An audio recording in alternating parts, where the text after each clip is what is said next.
החפץ חיים, אוהב ימים, אוהב ימים, לראות טוב, איי איי איי מי האיש, החפץ חיים, אוהב ימים, אוהב ימים, לראות טוב, אצור לשון חברה, ושפתיך מדבר מרמה וסומרה, עשה טוב, בקש שלום ורודפהו, איי איי איי מי האיש, החפץ חיים, אוהב ימים, אוהב ימים, לראות טוב. קבוצות בתורנות, פתח תקווה, עשירייה 31, באר שבע. Tens on duty, Petach Tikva number 31, Be'er Sheva, the Baltics groups, 10 number 3, Moscow 10 number 7, and New York 10 number 3, and we'll give the right of speech to Moscow. Hello, friends. Tens on duty, Petach Tikva number 31, Be'er Sheva, the Baltics groups, Great 10 number 3, awe Moscow 10 number 7, it is that and we New want to tell you York 10 number 3, and we'll give the right of that speech to when we Moscow. prepared for this moment, we thought about and asked only for one thing: Tens on duty, to enter Sheva, the Baltics groups, great 10 number 3, awe. Moscow 10 number 7. It is that we want to request to connect around the Rav, to that be 110 to here. Love. We thought about and asked only for one thing. We realize that the most important thing that each one of the friends lacks is love. The Creator sends us enough hatred. We only need to add in love and connection. So let's pass this lesson, let's have this lesson go only through this point, so that in the end, as a result of all of our efforts, we will discover this middle line that builds love above the hatred.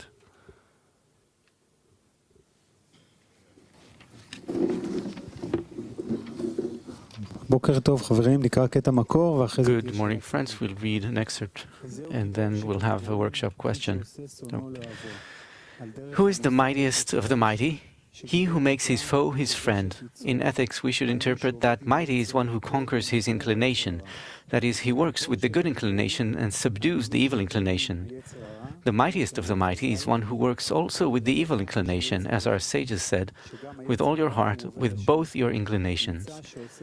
Where the evil inclination too serves the Creator, it follows that he makes his foe, the evil inclination, his friend. And since the evil inclination is also serving the Creator, it follows that here he has more work, for which he is called the mightiest of the mighty. Now the workshop question is, choose one friend towards whom you feel hatred and tell the friends how great he is without mentioning his name.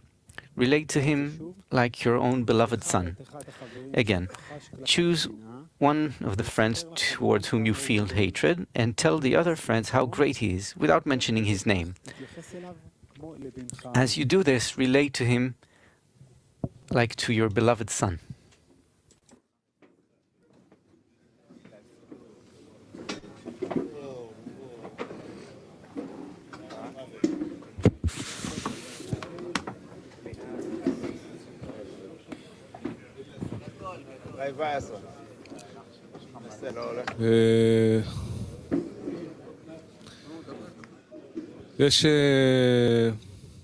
Well, there is a friend that I used to have some hatred towards, and for him, the morning lesson, first of all, is the center of life.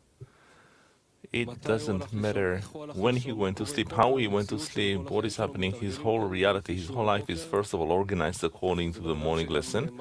And it is a person who also shows that as an example to others, and he disseminates it without many words.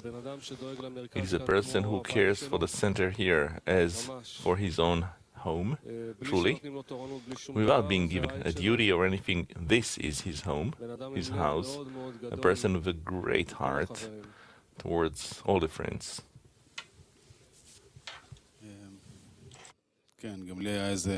Yeah, I also had a friend towards whom I had these feelings of hatred, such feelings of hatred, most of all because of a certain childish attitude towards the path. But with time you learn, you see how consistent he is, how persistent he always comes.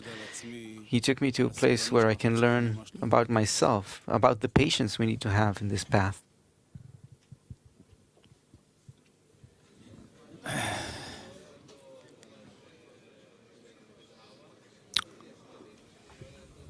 I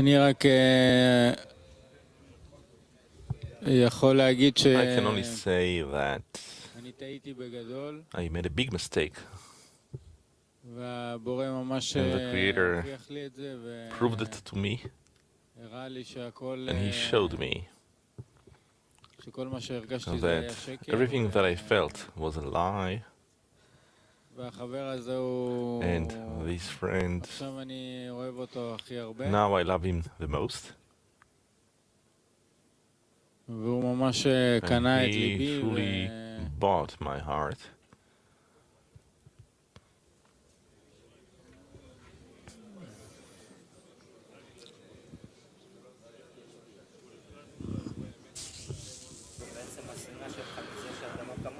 We will now read a letter to the students of Laitman from the 22nd of December from yesterday.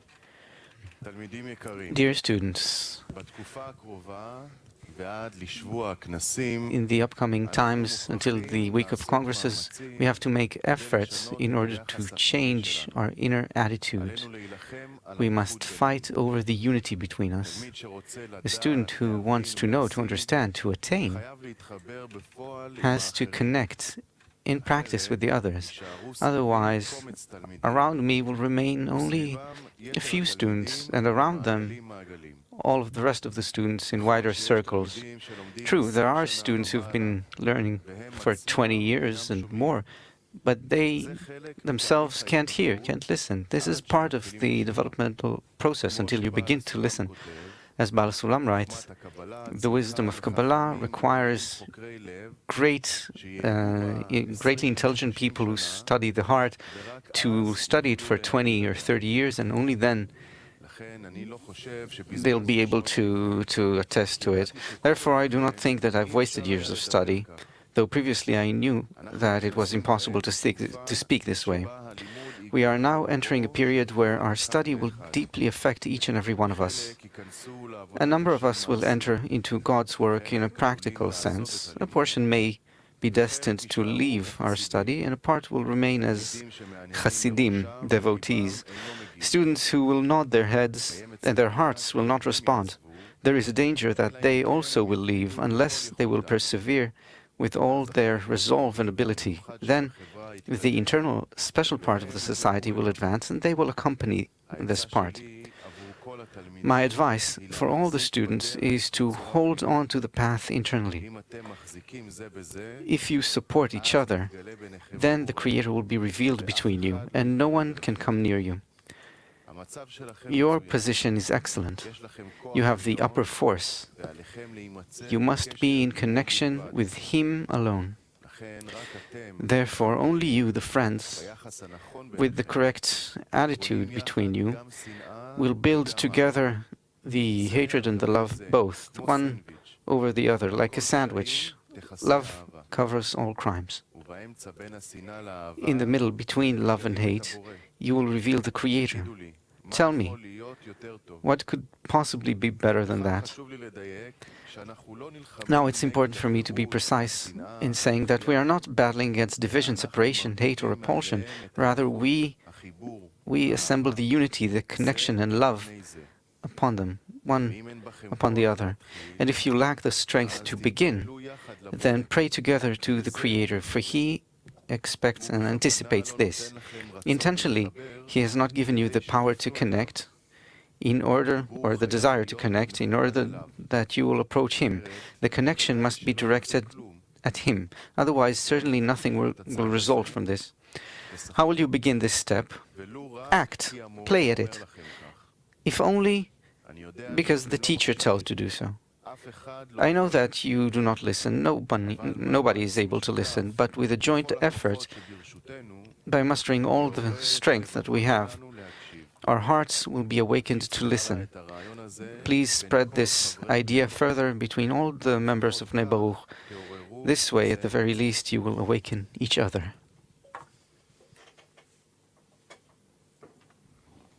And now, a silent workshop.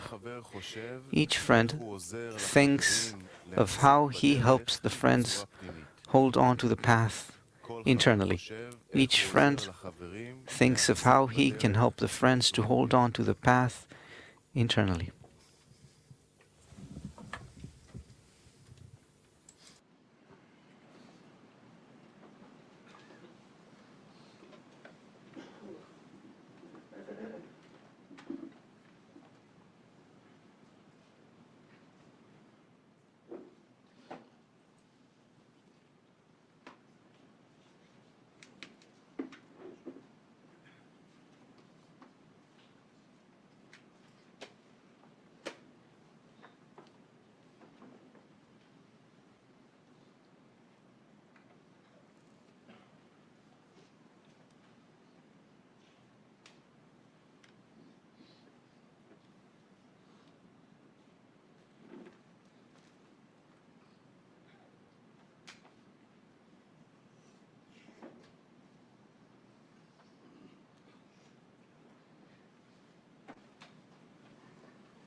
אחי ורעי, למען אחי ורעי, למען אחי ורעי, אדמה שלום בא, למען בית השם אלוקינו, אהבה שטוב לה, למען בית השם אלוקינו, אהבה שטוב לך, למען בית השם אלוקינו, אהבה שטוב לך, למען בית השם אלוקינו, אהבה שטוב לך, למען אחי ורעי, למען אחי ורעי, למען אחי ורעי,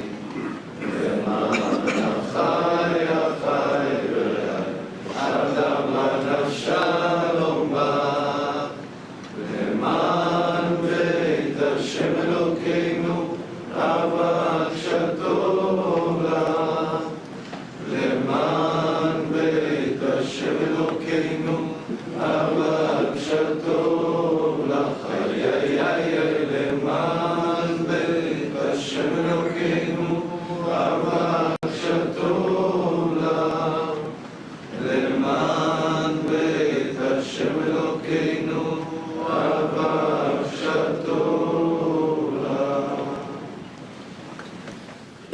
Hello friends, we remind you that we do not use cell phones during the lesson, except for friends on duty who received permission to do so personally. Anyone asking a question is requested to stand up, to hold the microphone close to his mouth and to speak loudly and clearly. We'll be reading selected excerpts from the sources on the subject of two opposites in one subject. We will continue with silent preparation for the lesson.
Hello, friends.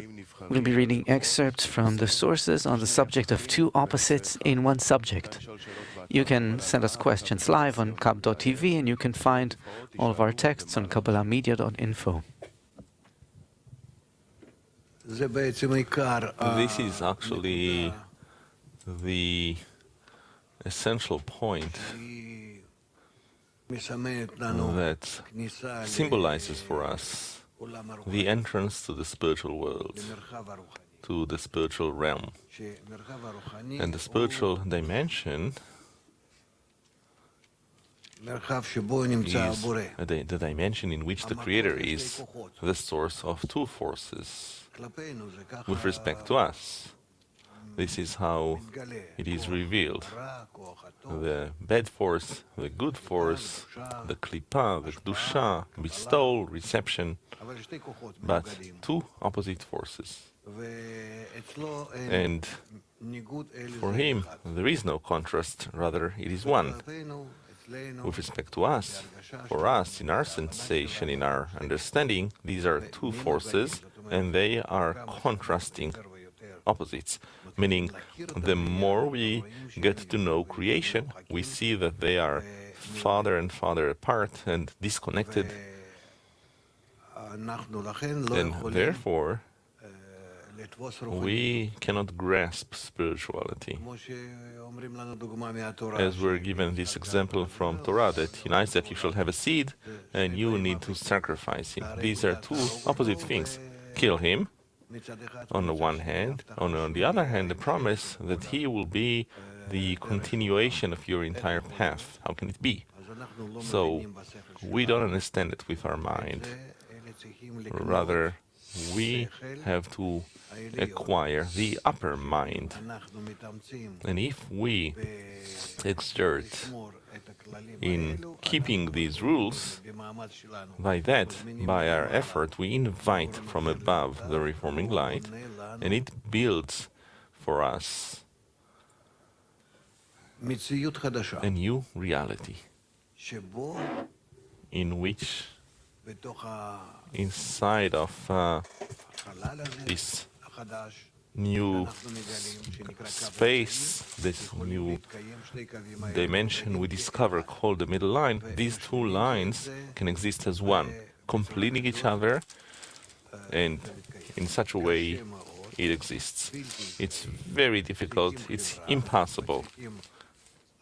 You need a society, you need a reforming light from above, which specifically about that we were referring to as the reforming light, connecting the two lines together to the middle line. The middle line is the Creator.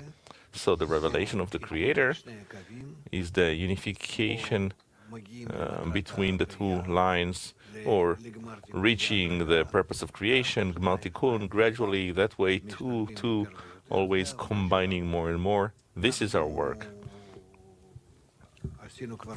We already made enough preparations over many years, and we have here many people that are capable of it, and those who are not capable of it can become capable of it by adhering to those who already have the right preparation. Just like in our world, children are born in the 21st century nowadays. However, they join and actually go forward, join all the previous generations by adhering to them, getting from them everything they have, and going even farther. So this is what we need to see here also. It doesn't matter to us who is advancing more, who is advancing less, if we will try, each one according to his strength, according to his own preparation, to be in it, to want to attain, then one will attain. I hope that you will be serious, because there is nothing more important in the wisdom of Kabbalah, in the spiritual work, in the attainment of the Creator, in the attainment of the perfection and wholeness in nature, than this point, that the two lines come and build in us the connection between them.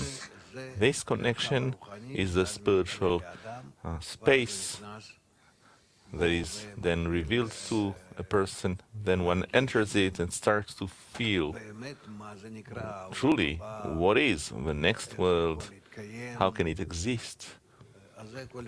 So it's all ahead of us. A joint effort for sure can promote and save each and every one and pull him to that degree. That is the beginning of the ladder.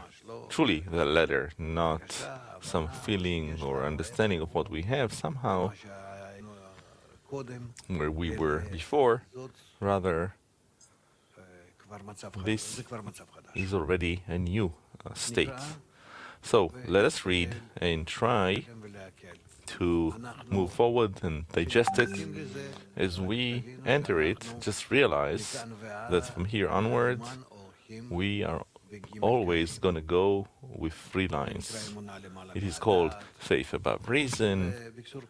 In short, the whole Torah then becomes clarified, the whole world becomes more clear, the whole of reality begins to become more clear, as divided in such a way to 3 lines in the way that they behave, because we don't understand it. We have the plus and the minus. What next?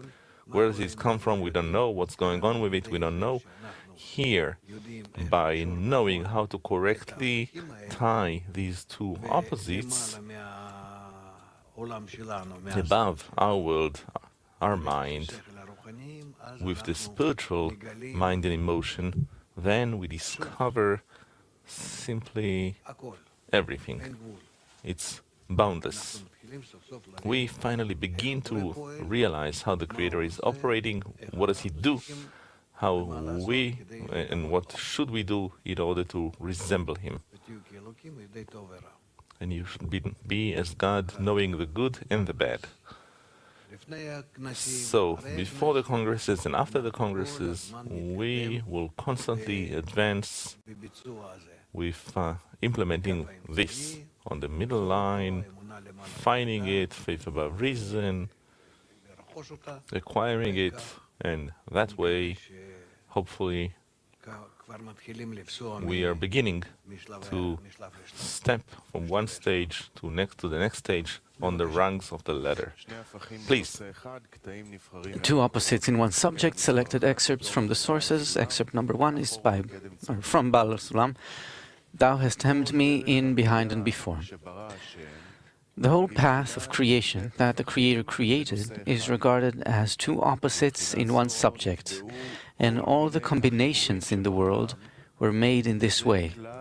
And this is the whole of the work of creation.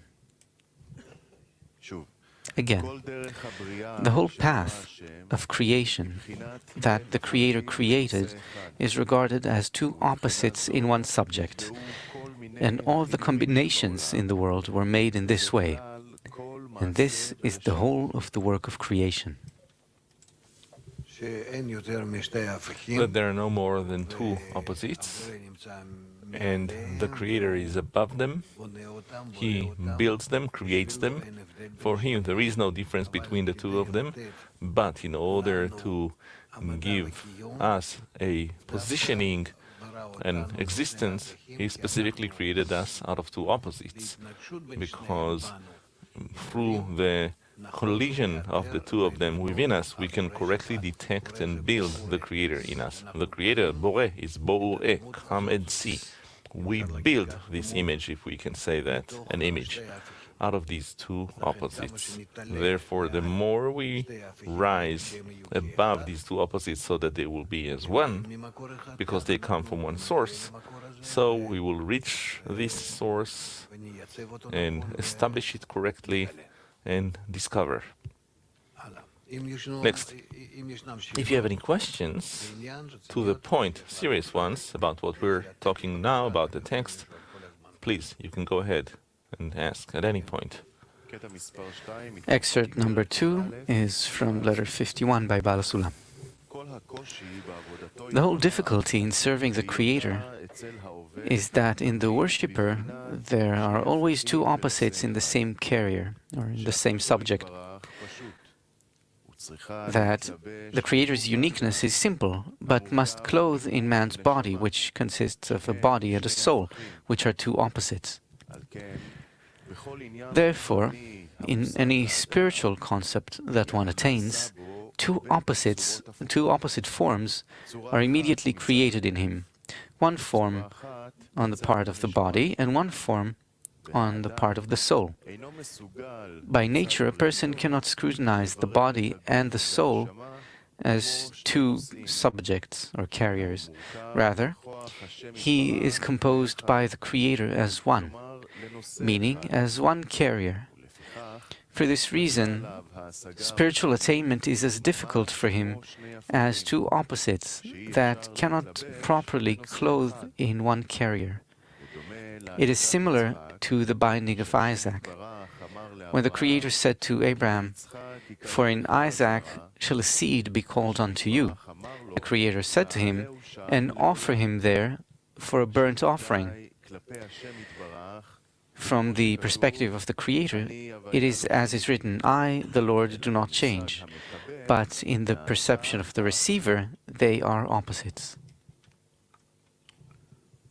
Let's read it again. It is still... Maybe we will scrutinize this in the end. I would start with...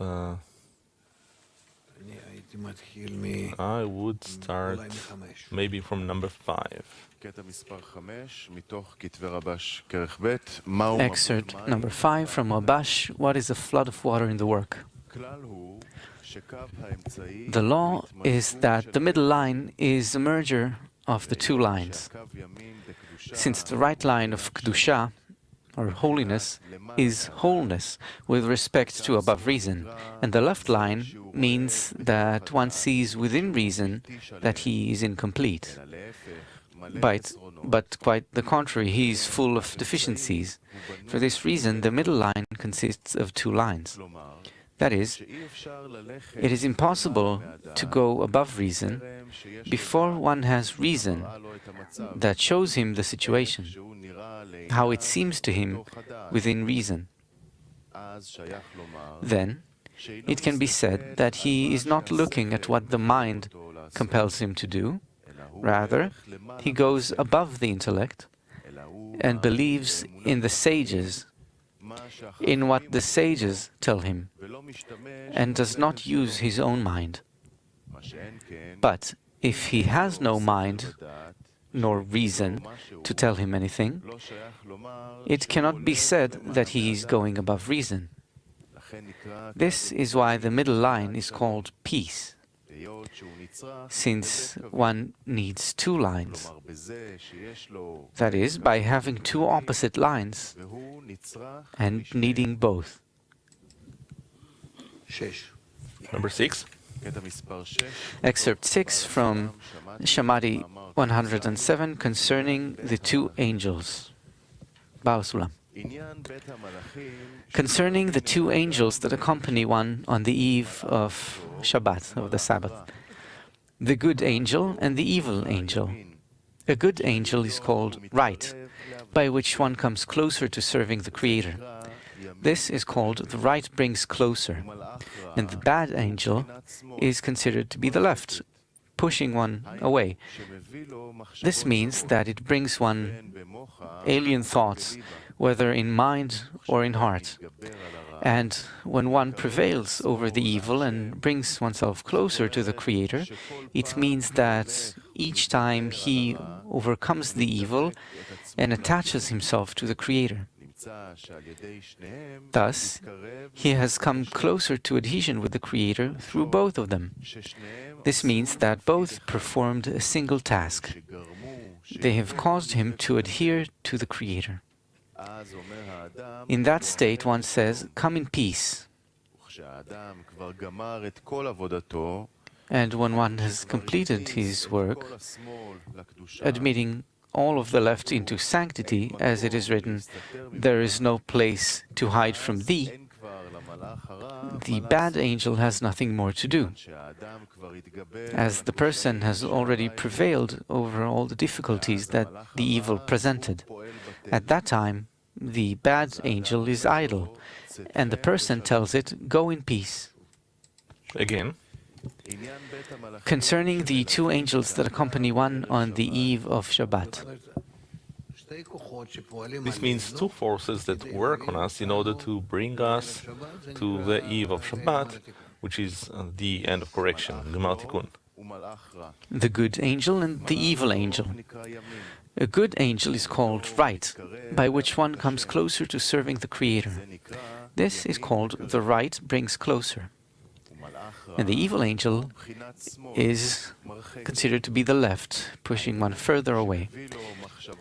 This means that it brings one foreign thoughts, whether in mind or in heart. Without the left, we wouldn't be able to feel the right. We can only feel the contrast between the two. And when one prevails over the evil and brings oneself closer to the Creator, it means that each time he overcomes the evil and attaches himself to the Creator. Thus, he has come closer to adhesion with the Creator through both of them. This means that both performed a single task. They have caused him to adhere to the Creator. In that state, one says, "Come in peace." And when one has completed all his work, meaning that he has admitted all of the left into Kedusha, or sanctity, as it is written, "There is no place to hide from thee," the evil angel has nothing more to do, as the person has already prevailed over all the difficulties that the evil presented. At that time, the evil angel is idle, and the person tells it, "Go in peace." Sheva. Number 7. קטע מספר 7, מתוך... Excerpt 7 from the writings of Rabash. What does it mean that the ladder is diagonal in the work?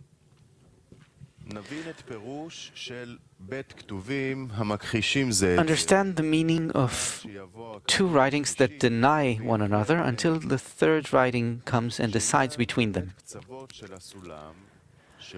The two ends of the ladder shows that they are opposite from one another.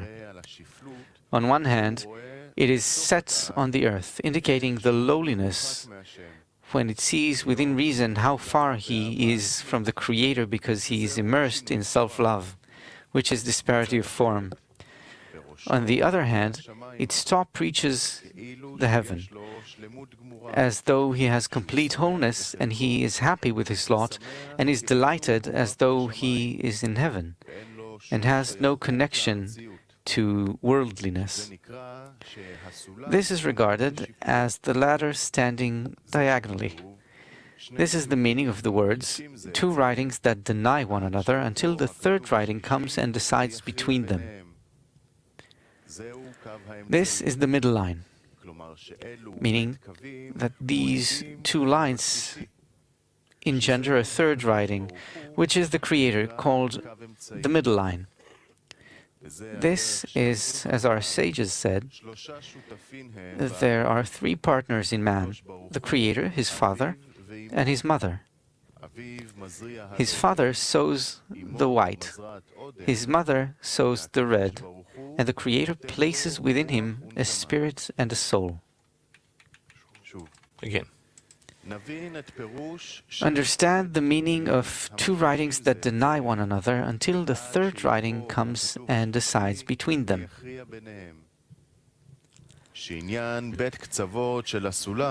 The matter of the two ends of the ladder shows that they are opposite from one another. On one hand, it is set upon the earth, indicating the lowliness when one sees within reason how far he is from the Creator, because he is immersed in self-love, which is disparity of form. On the other hand, its top reaches to heaven, as though he has complete wholeness, and he is happy with his lot, and is delighted as though he is in heaven, and has no connection to worldliness. It is regarded as the ladder standing diagonally. This is the meaning of the words, two writings that deny one another, until the third writing comes and decides between them. This is the middle line.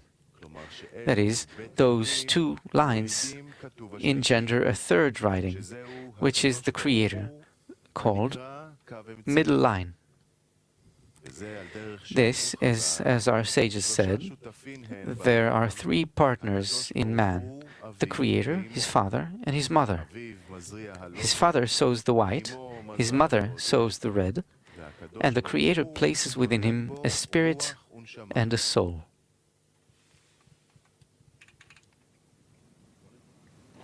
Excerpt 8 from Rabash, article 401, Hear, O Israel. One has room for two opposite qualities. On one hand, he is regarded as complete, which is the right, or chesed, mercy or grace, happy with his share. He can praise and thank the Creator for letting him into a place of Torah and good deeds. And on the other hand, he can pray to the Creator for remaining outside of the work of the Creator, because everything was built on the basis of self-love. At that time, the person is called complete, and otherwise he is not considered to be man, because if he sees his deficiencies, he will soon run from the quality of the rights as well. But once he has seen his bad state, and yet reinforces himself above reason, saying that he has wholeness, and the sign of this is that he can thank the Creator for this, then he is called complete. This is right and left, and a bride between them. By having the quality of male and female, he can be rewarded with the quality of bride, meaning the real kingdom of heaven. Again, one has room for two opposite qualities. On one hand, he is regarded as complete, which is the right, chesed, which is mercy or grace, being happy with his lot. He can praise and thank the Creator for letting him into a place of Torah and good deeds. On the other hand, he can pray to the Creator for remaining outside of the work of the Creator, because everything was built on the basis of self-love. At that time, the person is called complete, and otherwise he is not called man, because if he sees his deficiencies, he will soon run from the quality of the right as well. But once he has seen his bad state, soon run, and yet strengthens himself above reason, saying that he has wholeness, and the sign of this is that he can thank the Creator for this, then he is called complete. This is right and left, and a bride between them. By having the quality of male and female, he can be rewarded with the quality of bride, meaning the real kingdom of heaven.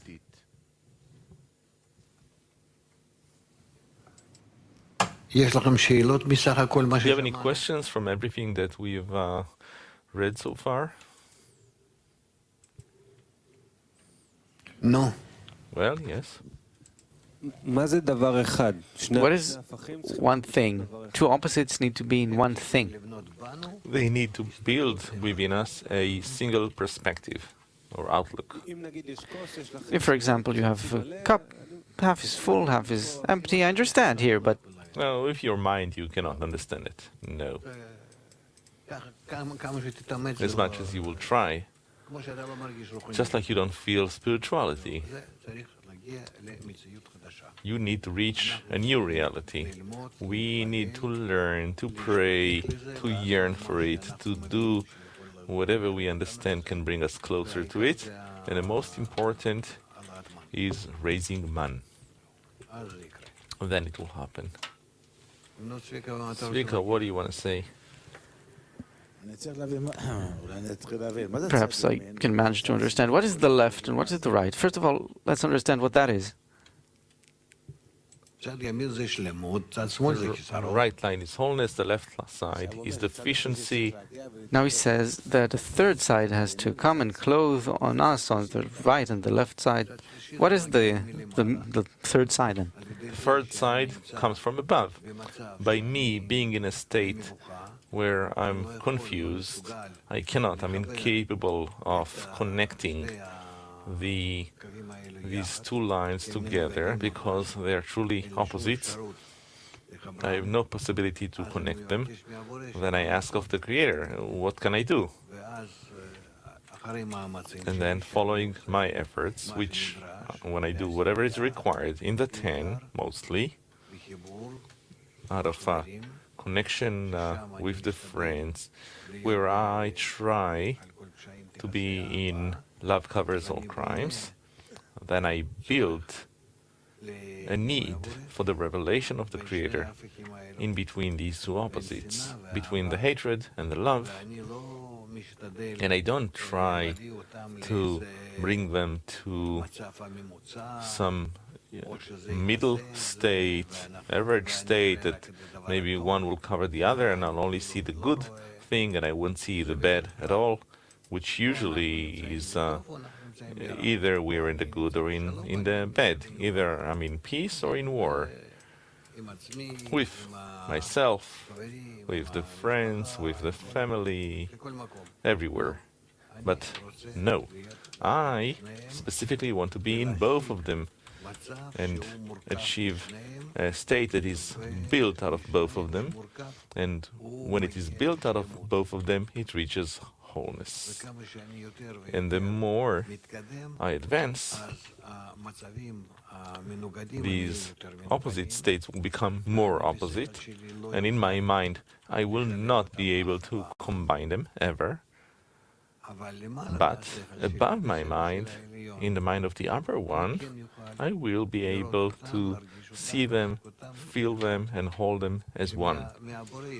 That from the Creator, these two opposites emerge, both the will to receive and the will to bestow. And that way we enter, if we wish to rise above these two opposites into what is common. This is the Creator, the spiritual space. There it's a different time, different states, a different outlook at things. Suddenly you see that it's a different geometry, meaning the world, the space, the dimension, it's all different, not the way it is for us. It says, I've seen an upside-down world. Yes. Are there any basic conditions according to some scale or ranking through which I can reach that third condition, and how can I meet those conditions? Yes, the basic, safest, correct path is that you start to make exercises with the friends until you try to cover, not to correct, but to cover all of the evil, no disregard or apathy, with love. No, why am I asking? Because I see yesterday, also I saw the lesson. I see that it's difficult for people. They just get up and walk away. They're insulted, or perhaps. It doesn't matter. What do you mean it's not important? The person leaves and doesn't return. I only want you, from all of the thousands that I have studying with me. Then only you and I will remain. That's okay. That's enough. No, but really, how do I make it more general, more inclusive, so that everyone connects, not that some people get up and walk? So, I tell everyone. I don't, take you as the only student. I tell everyone, and I care for everyone, and I explain to everyone. And then each and every one as much as he thinks that he has an opportunity to reach the opening of the eyes, the opening of the upper dimension, not being limited within one's body and seeing only this dimension with the three axes and all kinds of limitations. I'm willing to help each and every one. However, the person should do exercises. He has to focus his perception with a new focus. So what is that new focus you're talking about? This focus is that the two opposites become as one, even though they remain as opposites. And now we don't know that, but bit by bit we need to get used to it, we need to advance towards it, so that these things can be different. Besides our world, there is another world. And now you are given the opportunity to enter there, to see, to feel it. While you are still in your body, in this world, in the current perception, you are now being allowed to perceive a new dimension. Like Einstein wanted to discover and all kinds of others, but they didn't have a method for it. Yes? Tell me, this whole story you've been confusing us with for 2 days now, does it depend only on us, or on the Creator, or some conditions that we need to be given? Or? No, we received the method and now we need to implement it. Nothing depends on the Creator. As much as we awaken Him, so He awakens and He helps. It's the upper light being in absolute rest. It's a force, a field force. And according to how we operate and awaken it, it awakens this force.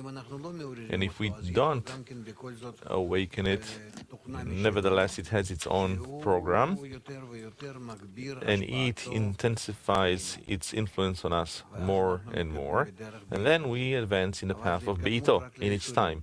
But this advancement is only through suffering, so that, or towards suffering, so nevertheless we will actualize our effort towards connection, and through connection attain that hatred and love can be combined together in the middle line, and this is how we start to discover the spiritual dimension. Wait, I don't want Beito, as you say. I want in Rishena, hastening gates. I don't want... So go ahead, you have thousands of friends together with you. Please, go ahead. Make an effort together with them, that you want to connect between you. Then you will start to discover how much you have between you hatred, until you will want to kill one another. That's very good. And then you will ask from above for the middle line, and that way you will overcome. This is how you learn how to overcome. You keep the left and you keep the right, and it's only in order to discover the middle line, who is the Creator, only that through that you advance. The Creator, Boreh, is Bo'ureh, come and see. First you discover the spiritual dimension, and then you discover the one who is there. It's as if, I don't know, like a palace and the king is there. It sounds like actual war, what you're saying now. Like war. Is there a way to train or something to do the workshops, or like more practical work? Between the friends, yes, sure. Starting tomorrow, each and every day, there's no problem. It's all right there before you. So how do you do something like that? How do you do it? You need to try to reach connection up to love. If you make this effort, for sure, you will discover that you feel some hatred, rejection. And then each time you need to connect more and more with love, and you will discover more and more hatred until you see how to combine them together. But you cannot combine them together. But then, together with the friends, you raise man, and you receive from above a force that creates this combination for you. It closes for you the left and the right, hatred and love, and in between them the Creator is revealed as the source. And you discover Him inside of you because you built within you this system, the middle line. And this is the beginning of the revelation.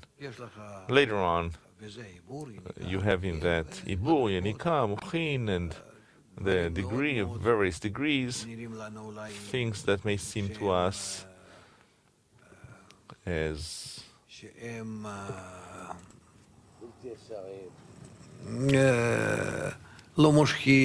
unattractive, that it may seem that it's all the same, but that's only until we reach it. Once we start touching it, we see that this is infinite reality that is being revealed. Yes, Eddie.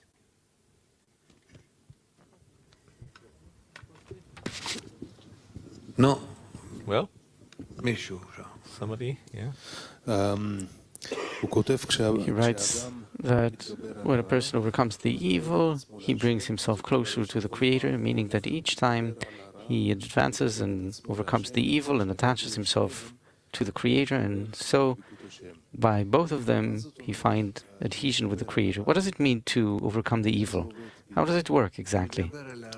To overcome the evil means that I accept it and I keep it, just like as with the good, I keep it, and I only want to combine the two of them.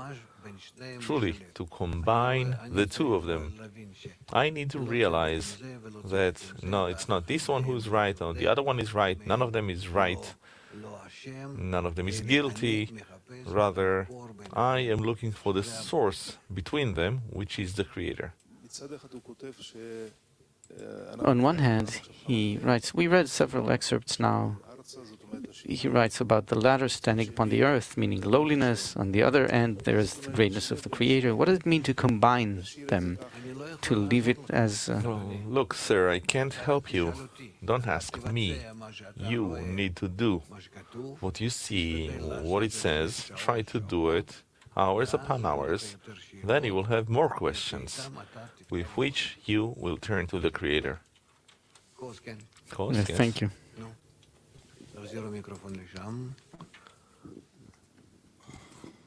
Hello, Raf.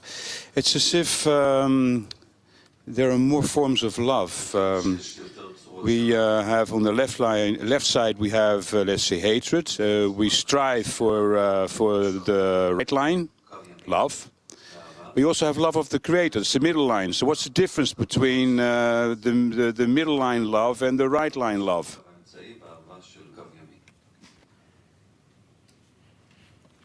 The love of the right line is love from above, bestowed from above.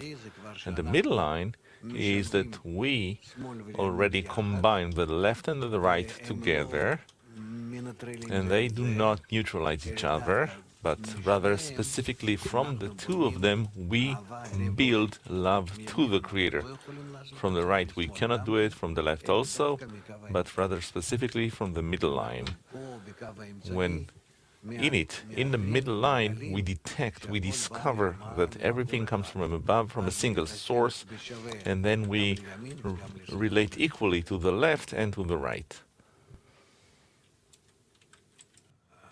How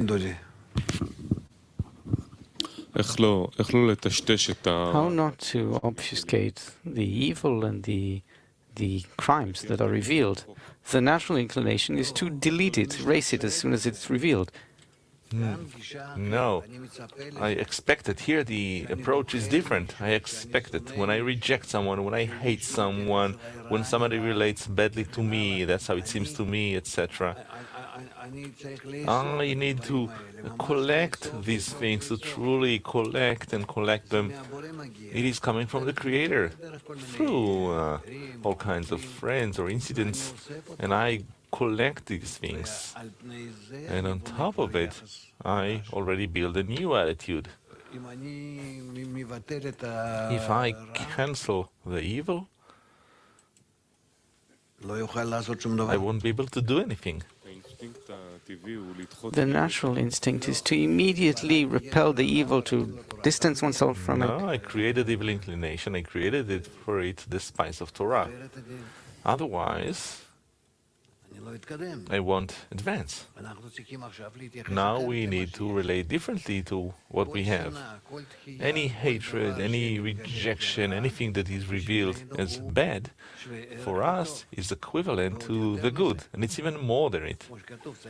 As it says, a person should pray for the evil even more than for the good, and not to pray that the wicked ones will die.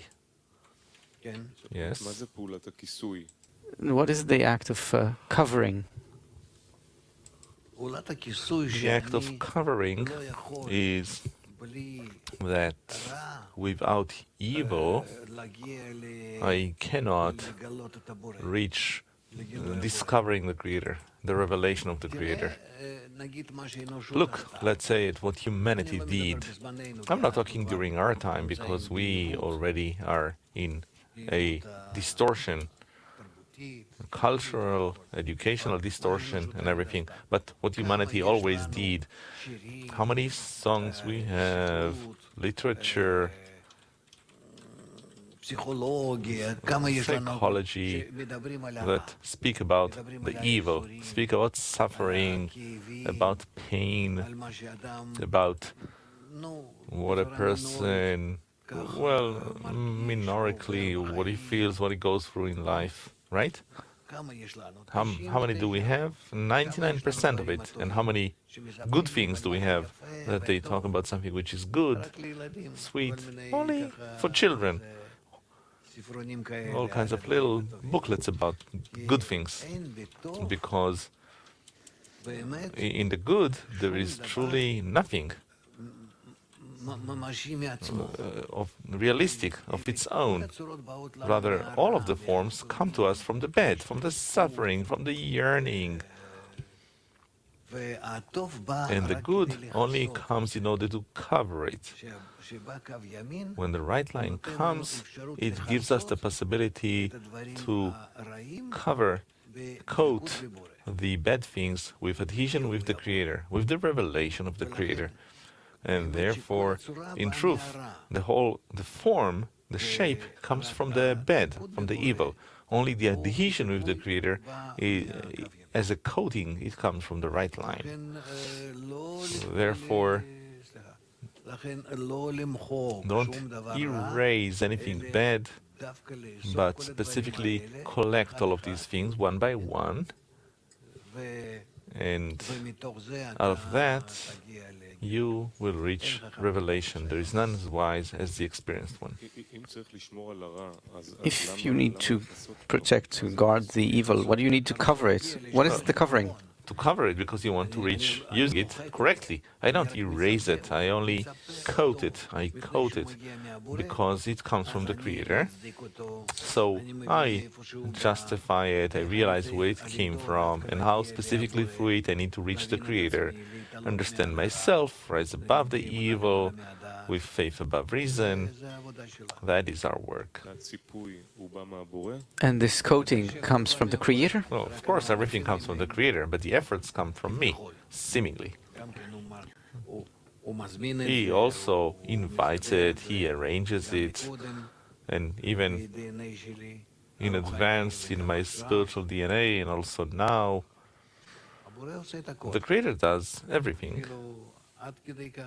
So much so that we don't have anything which is us, besides the stone, the heart of stone.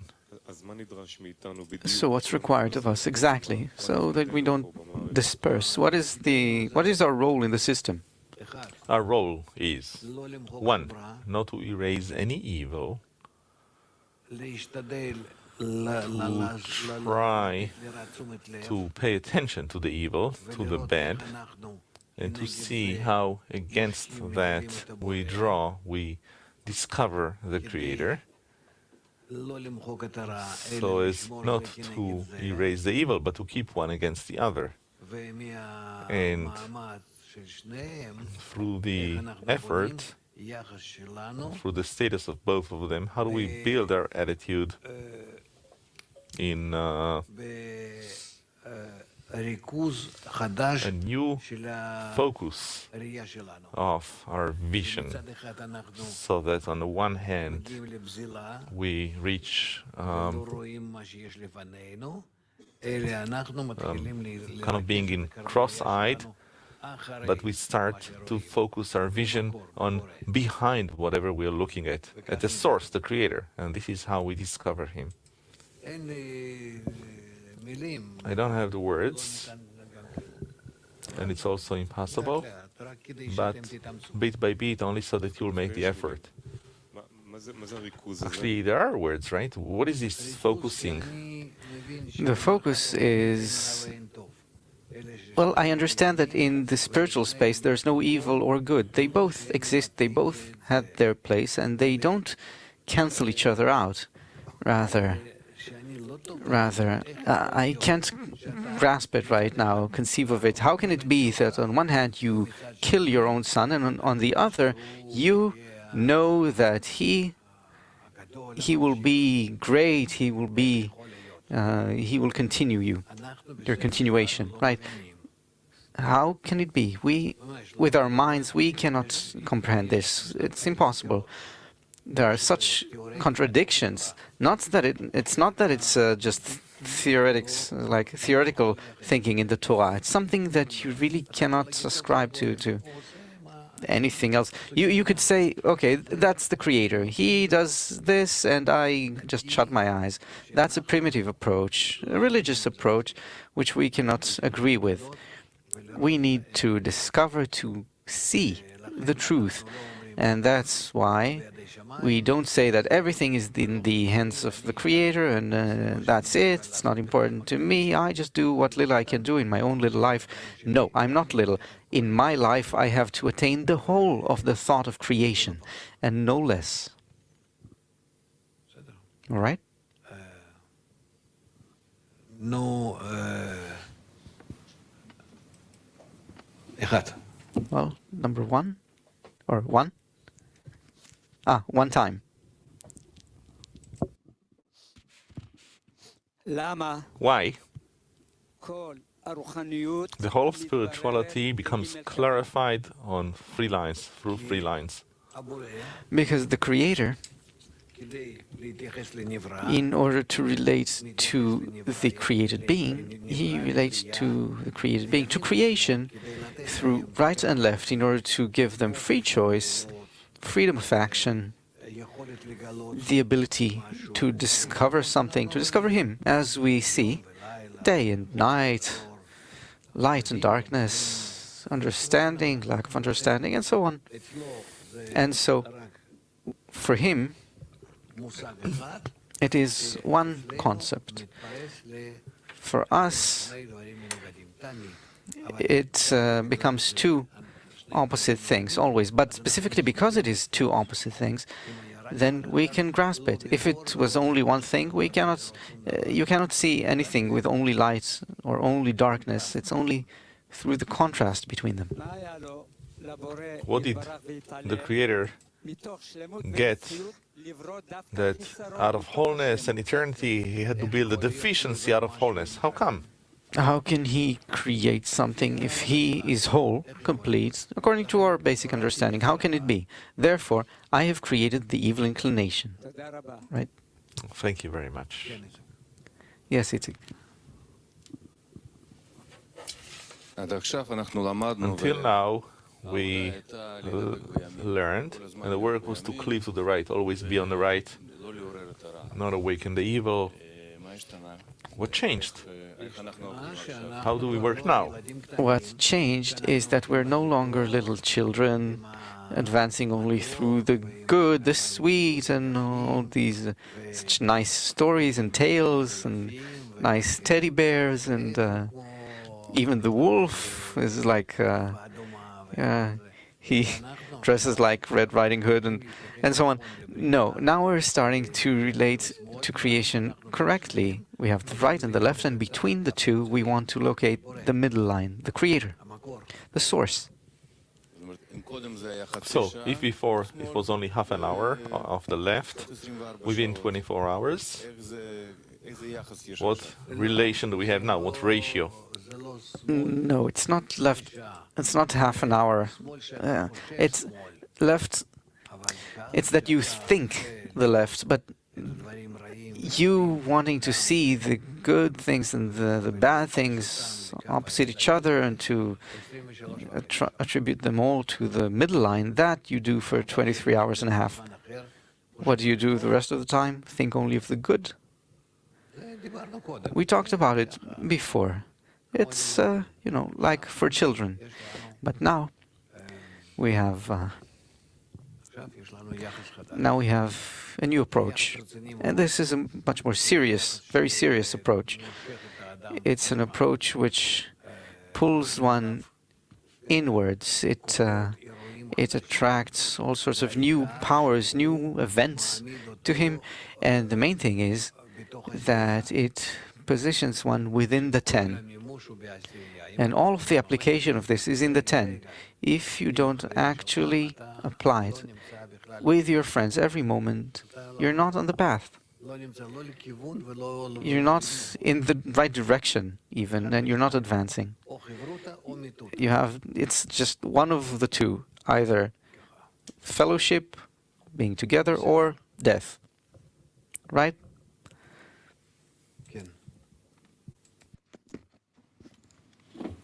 Hello, Rav. What does it mean that a person is happy with his share? Happy with his share means that even though he receives all sorts of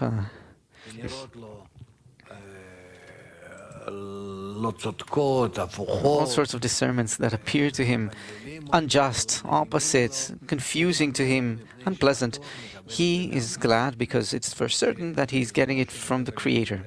Happy with his lot means that he is receiving it from the Creator, and that makes him glad always.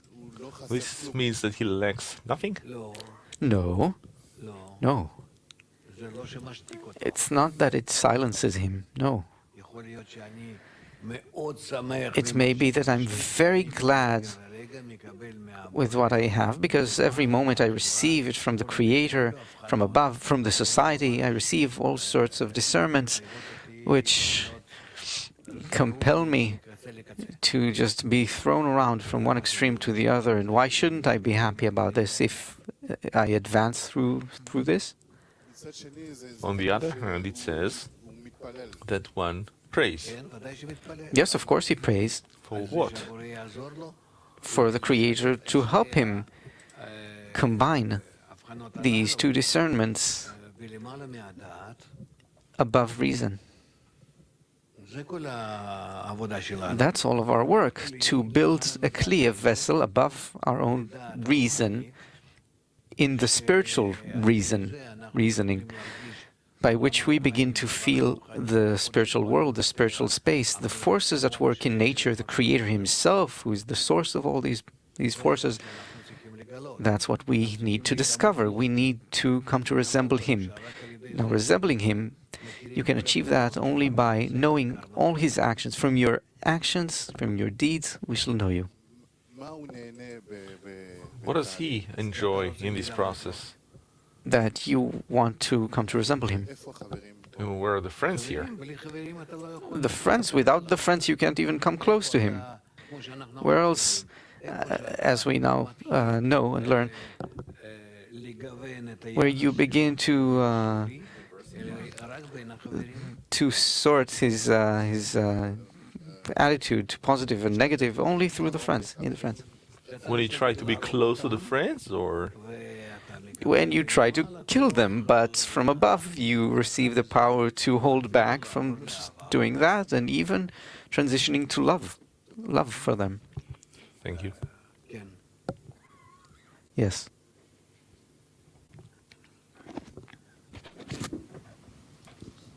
Должен ли я с каждым товарищем установить 3 линии? If I need to build, do I need to build 3 lines with respect to each friend in a 10? I don't need to build 3 lines with respect to anyone, only with the Creator is how I do it. Not with the friends at all. With the Creator. The middle line is the Creator.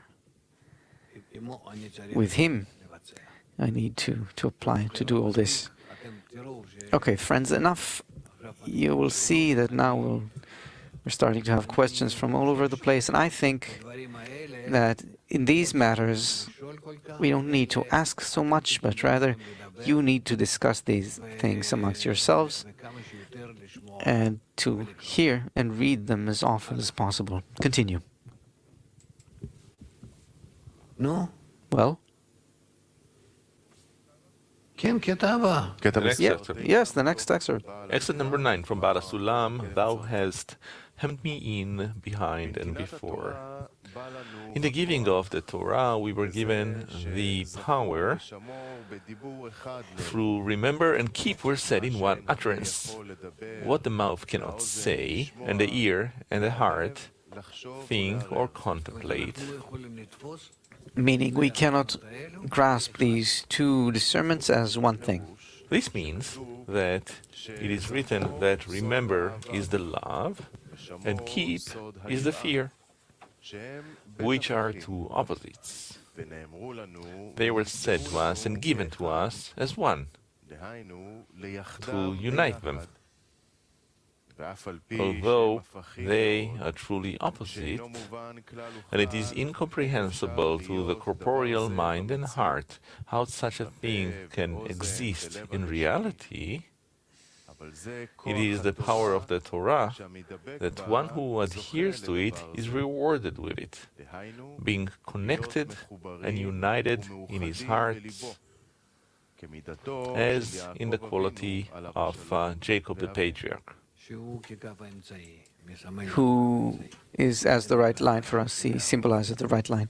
That's why he's called the most prominent of the patriarchs. Let's continue. 10. 10. Rabash, the meaning of truth and faith.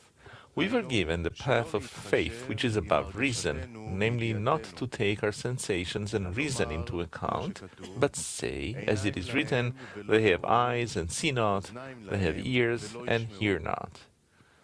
Rather, we should believe that the Creator is certainly the supervisor, and He knows what is good for me and what is not good for me. Therefore, He wants me to feel my state as I do. And as for myself, I do not care how I feel myself. Thus far it seems like utter fanaticism. Right, Tzvika? So that's the ideal, right? Whatever the Lord does, it's all for the best. God bless. I don't care about anything. I'm happy, whatever the case. Yes? Because I want to work in order to bestow. Therefore, the most important is that I need to work for the Creator. And although I feel that there is no wholeness in my work, still, in the kelim of the upper one, meaning from the perspective of the upper one, I am utterly complete. As it is written, the cast out will not be cast out from him. Hence, I am satisfied with my work, that I have the privilege of serving the king, even at the lowest degree. That, too, I regard as a great privilege, that the Creator has allowed me to come closer to Him, at least to some degree. So, what's the difference between what he now describes to us and a person who is as domem de kedusha, or inanimate or still of holiness? That's a workshop question. It's a very important matter. Please. Read it again. All right. Again, excerpt number 10 from Rabash, the meaning of truth and faith. We were given the path of faith, which is above reason. Namely, not to take our sensations and reason into account, but say, as it is written, they have eyes and see not, they have ears and hear not. Rather, we should believe that the Creator is certainly the overseer, and He knows what is good for me and what is not good for me. Therefore, He wants me to feel my state as I do. And as for myself, I do not care how I feel myself, because I want to work in order to bestow. Therefore, the main thing is that I need to work for the Creator. And although I feel that there is no wholeness in my work, still, in the kelim of the upper one, meaning from the perspective of the upper one, I am utterly complete. As it is written, the cast out will not be cast out from him. Hence I am satisfied with my work, that I have the privilege of serving the king even at the lowest degree. That too I regard as a great privilege, that the Creator has allowed me to come closer to Him, at least to some degree.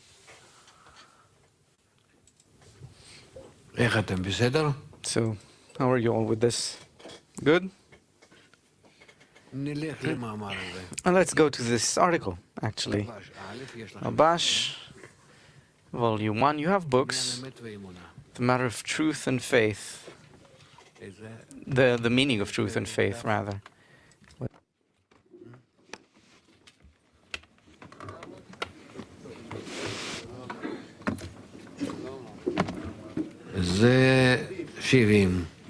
כתבי רבש כרך א', עמוד 70. Page 70 in Hebrew.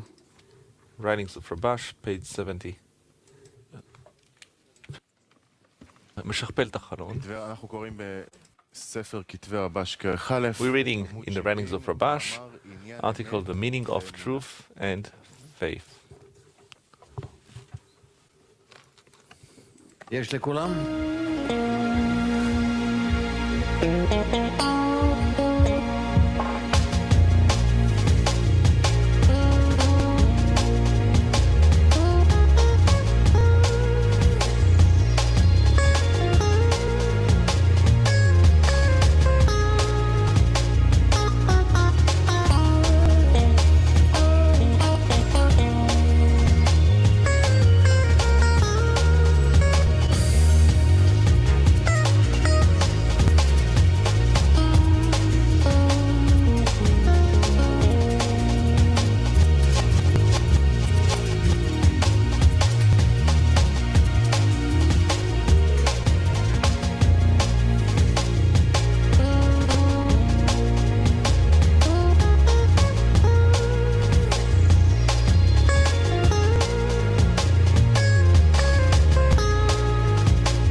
השיעור מבוסס על מאמרים מהספר כתבי רבש. את הספר ניתן לרכוש באתר kab.co.il או בטלפון 1-700-509-209.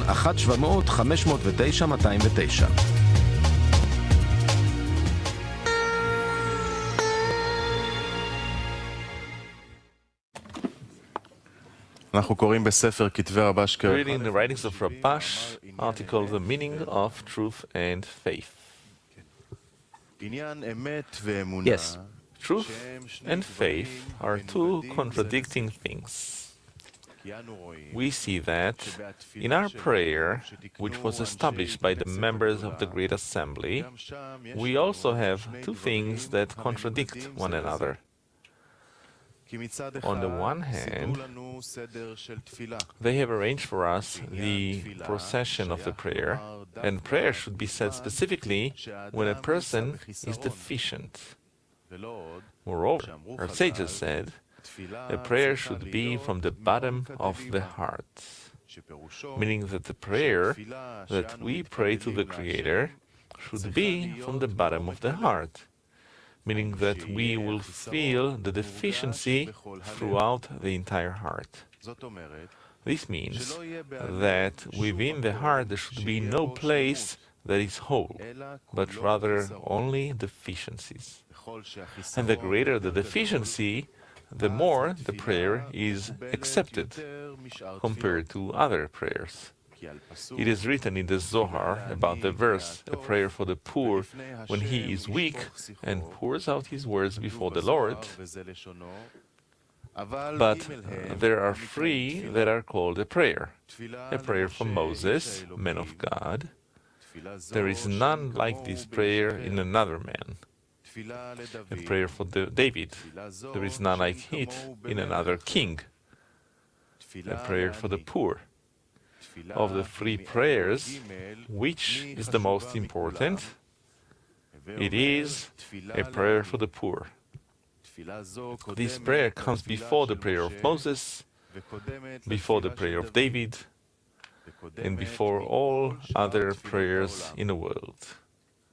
What is the reason? Because the poor is broken-hearted. It is written, the Lord is near to the broken-hearted. And the poor always quarrels with the Creator, and the Creator listens and hears his words. Thus far, its words. It follows, according to the words of the Holy Zohar, that the prayer is precisely when a person is broken, when he has nothing with which to revive his soul. Then it is called a prayer for the bottom of the heart. This prayer is more important than all the prayers in the world, because he has no merit with which to say, I am not like the friends, because I have some merit that my friends do not have. It turns out that he is full of deficiencies, and then there is room for an honest prayer from the bottom of the heart. That is, the bigger the deficiency, the more important is the prayer.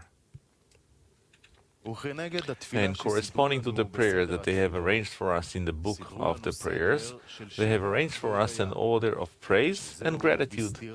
This contradicts the prayer in litany that exists in the order of the prayers, since normally, when one does something good to another, he is grateful for it.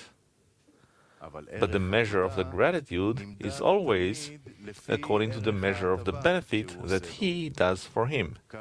This is how he expresses the gratitude to the receiver of the benefit. For example, if one person helps another for half his sustenance, meaning that if he obtained for him provision that suffices to provide only half his household needs, the gratitude he gives him is incomplete. But if he tried to find someone full provision, and even with luxuries, meaning that he has no deficiency that he did not fulfill, he certainly thanks and praises such a person with all his heart and soul. It therefore turns out that when a person thanks and praises the Creator and wants to praise and thank the Creator from the bottom of his heart, he should see that the Creator has given him all of his wishes, and he is not lacking anything. Otherwise, his gratitude cannot be complete. Therefore, a person should try to see that he is not lacking anything, but rather the Creator complemented all of his deficiencies and he is left with no deficiency. Only then can he give thanks to the Creator. And this is the meaning of the songs and praises that they have arranged for us in the prayer. For this reason, they, meaning the prayer and litany and songs and praises, are opposites. Since if he has no completeness during the prayer and litany, and he is full of deficiencies, then his prayer is complete. But with songs and praises, he is the opposite. If he has no place of deficiency that is not completely filled, specifically then can he give true thanks. We should understand why they have arranged for us those two opposites, for what purpose, and what this order gives to us. Also, we should understand how is it possible to maintain those two opposites, since they contradict one another. The Holy Ari says, Is it good, clear thus far? Yes or no? This, nothing else. Yes? in the beginning he speaks about three kinds of prayers. A prayer to Moses, a prayer for David, and a prayer for the poor. Yes. What are these kinds? We will see later. The main thing for us is that he says that there's prayer and request on one side and songs and praises on the other side. How can we combine the two? Not to forget about one and be only in the other. There's a time of there's times of sorrow or trouble and times for joy, right? And we need to connect everything to one place where the darkness shines as light. Let's see where we can get to that, because there we discover the Creator. Without discovering both of them belonging to one source, to perfection, bringing them to perfection, there's no good or evil or good or bad in them, but everything is arranged for the purpose of discovering the Creator. Then we can reach the goal. Continue.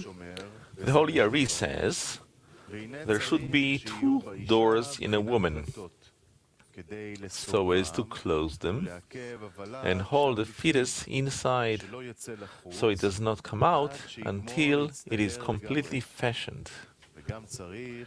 There should also be in her a force that fashions the shape of the fetus. It explains there the reason. As in corporeality, if there is a malfunction in the mother's abdomen, the mother has a miscarriage. That is, if the fetus comes out of the mother's abdomen before the shape of the fetus has been sufficiently fashioned in the degree of ibur, impregnation, that birth is not regarded as birth, because the ibur cannot exist in a world. Rather, it is considered a miscarriage, meaning that it was not born, but fell out of the mother's abdomen and cannot live. Likewise, in spirituality, there are two discernments in the ibur. One, the shape of the ibur, which is the degree of katnut, smallness, which is its real shape. However, since it only has katnut, it is regarded as a deficiency. And wherever there is a deficiency in holiness, there is a grief to the klipot, the shells. At that time, the klipot can cause a miscarriage, that is, for the spiritual fetus to fall out before its stage of ibur has been completed. For this reason, there should be a detaining element there, which is that it is given wholeness, meaning gadlut, adulthood or greatness. too. However, we should understand how the newborn can be given gadlut while it is still unfit to receive even katnut sufficiently, since it still does not have the kelim in which to receive them in order to bestow. To that, there is an answer there. Our sages said, an embryo in its mother's abdomen eats what its mother eats. They also said, a fetus is its mother's thigh. This means that since a fetus is its mother's thigh, the ibur does not merit its own name. For this reason, the fetus eats what its mother eats. That is, the fetus receives everything that it receives in the mother's kelim. For this reason, although the fetus has no kelim that are fit to receive gadlut, but in the kelim of the upper one, which is its mother, it can receive, because it is completely annulled before the mother and has no authority of its own. This is called ibur, when it is completely annulled before the upper one.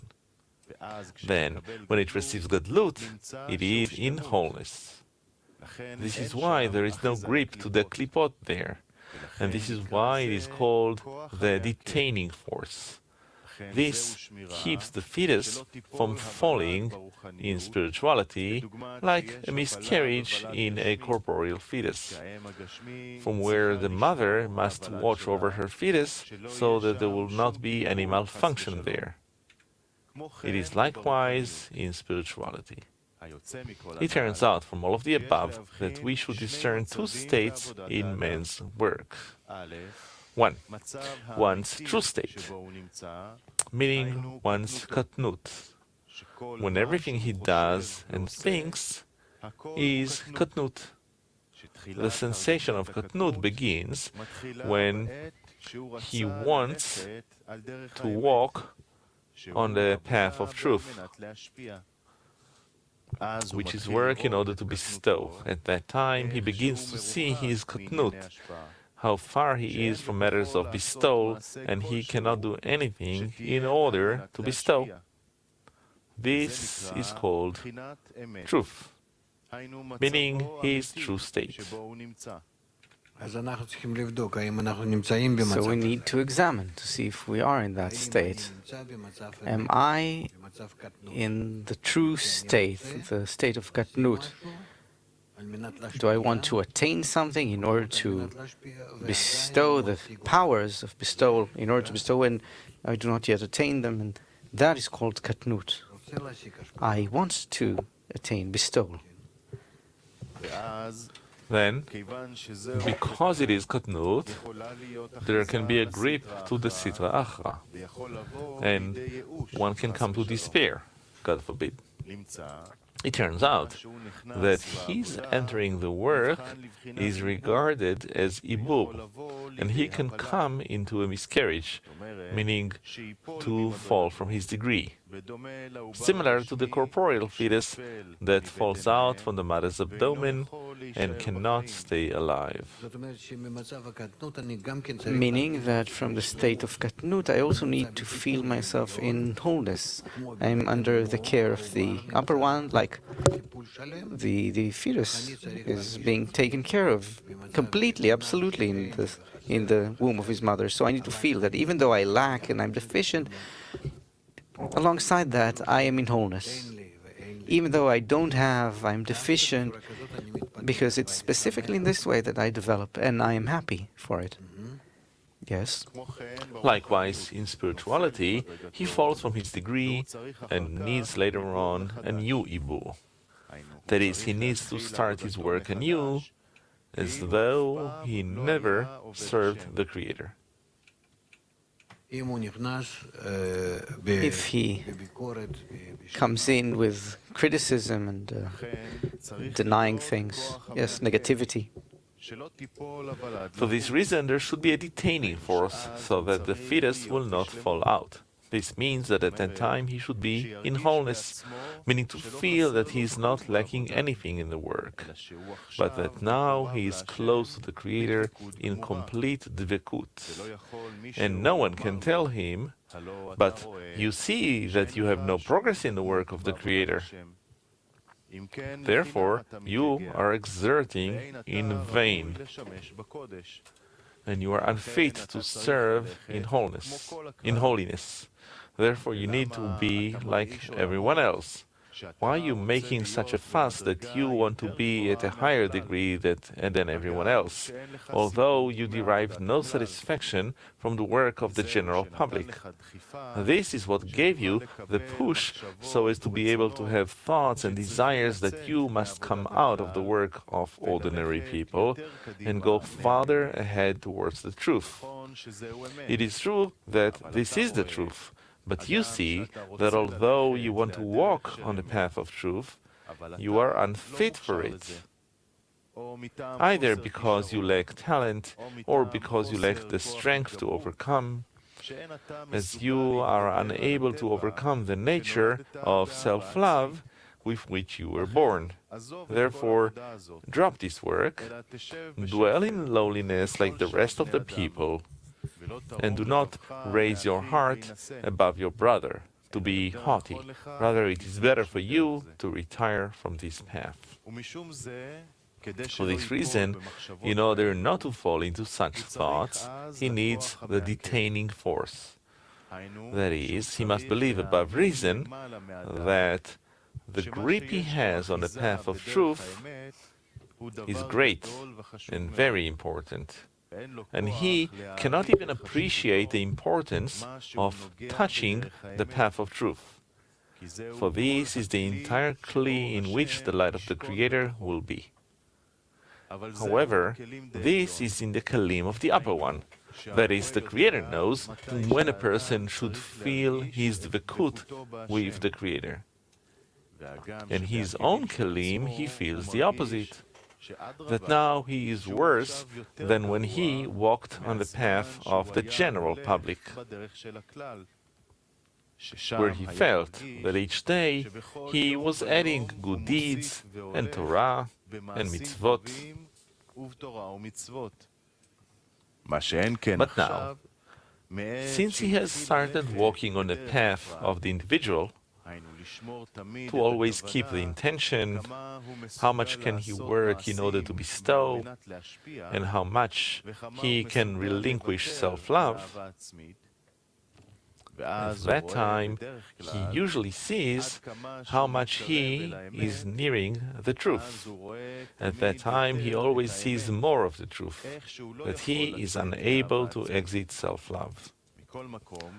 Still, in the kelim of the upper one, meaning above reason, he can raise himself and say, I don't care how I am bestowing upon the Creator. I want the Creator to bring me closer to Him.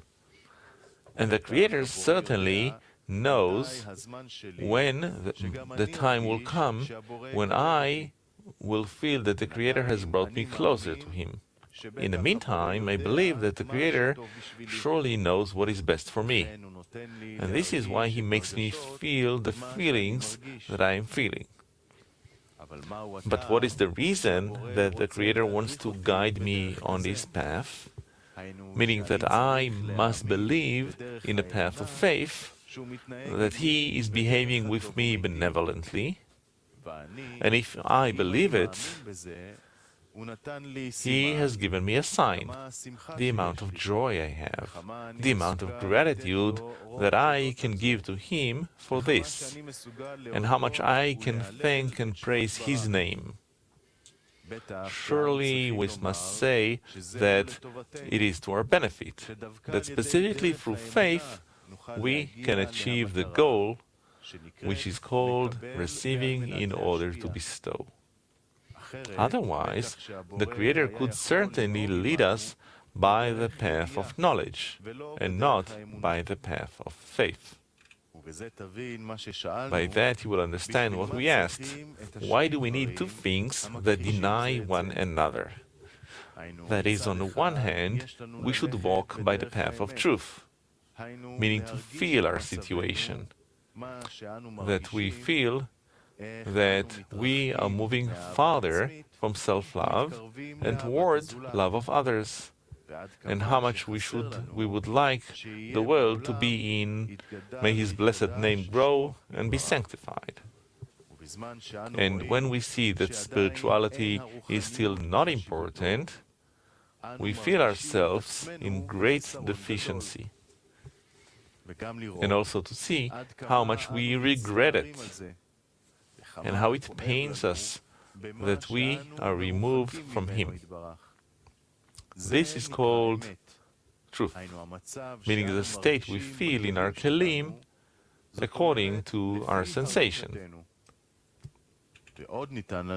Also, we were given the path of faith, which is above reason, namely not to take our sensations and reason into account, but say, as it is written, they have eyes and see not, they have ears and hear not. Rather, we should believe that the Creator is certainly the overseer, and He knows what is good for me and what is not good for me. Therefore, He wants me to feel my state as I do. And as for myself, I do not care how I feel myself, because I want to work in order to bestow. Therefore, the main thing is that I need to work for the Creator. And although I feel that there is no wholeness in my work, still, in the kelim of the Upper One, meaning from the perspective of the Upper One, I am utterly complete. As it is written, the cast out will not be cast out from Him. Hence I'm satisfied with my work, that I have the privilege of serving the King, even at the lowest degree. That too I regard as a great privilege, that the Creator has allowed me to come closer to Him, at least to some degree. This gives us two things. One, with respect to the truth, he sees his true state,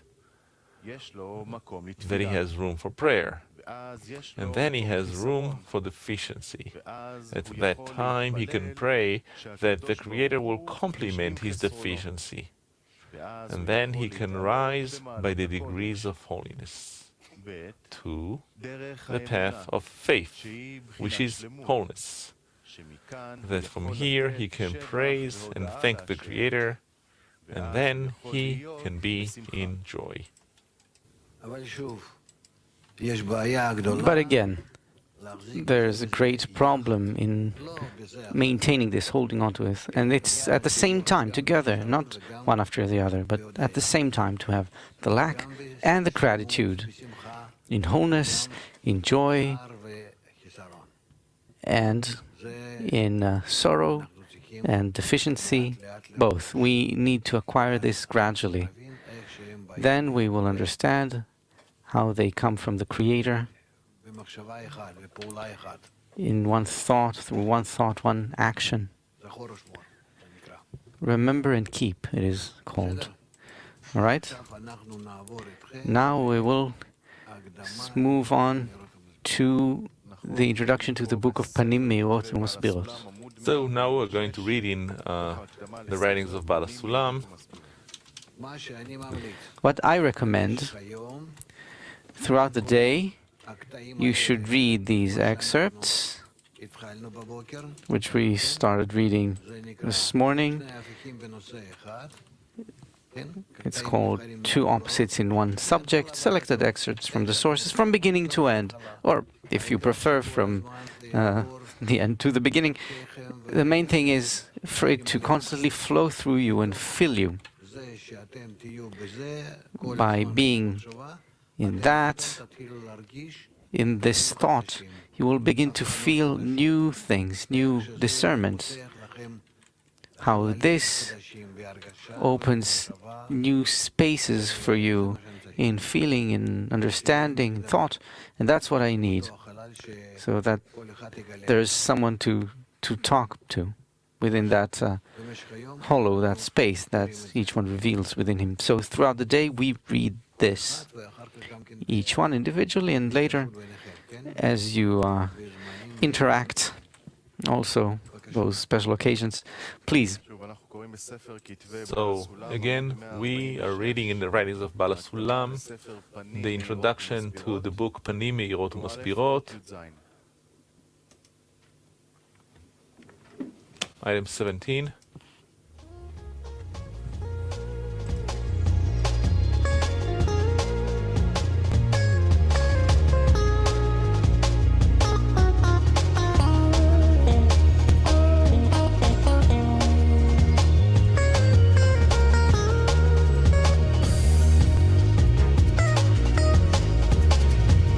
השיעור מבוסס על מאמרים מהספר כתבי בעל הסולם.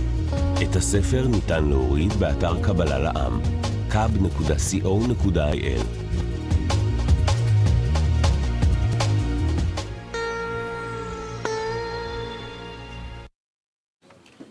We're reading in the writings of Baal HaSulam the introduction to the book Panim, Meirot, uMasbirot. We're in item 17. You can ask questions on kab.tv. Selected questions will be asked during the lesson. Go ahead. Item 17. Now we can understand the serpent's cunning, which our sages added and notified us that some clothed in it, meaning because its words were very high. It started with, although God said, you shall not eat from any tree of the garden, meaning it began to speak with her, since the woman was not commanded by the Creator. Hence, it asked her about the modes of scrutiny, meaning how will you know that the tree of knowledge was prohibited? How do you know? Perhaps all the fruits of the garden were prohibited for you too. And the woman said, of the fruit of the trees of the garden we may eat, etc. You may not eat of it, neither shall you touch it, lest you die. There are two great precisions here. One, the touching was never forbidden. Hence, why did she add to the prohibition? Two, did she doubt the words of the Creator? The Creator said, you will surely die, and the woman said, lest you die. Could it be that she did not believe the words of the Creator, even prior to the sin?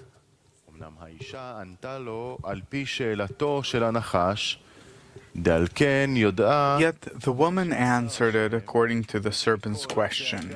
She knew that the Creator had prohibited that all the trees of the garden are sweet and nice and good to eat. However, she was already close to touching that tree inside the garden, and tasted in it a taste that is as hard as death. She herself had proven that by her own observation there is fear of death, even from mere touching. For this reason, she understood the prohibition further than what she heard from her husband, as there is none so wise as the experienced. Lest you die concerns the touching. The answer must have been quite sufficient, for who would interfere and deny another's taste? However, the serpent contradicted her and said, you shall not surely die, for God knows that in the day you eat, therefore your eyes shall be opened.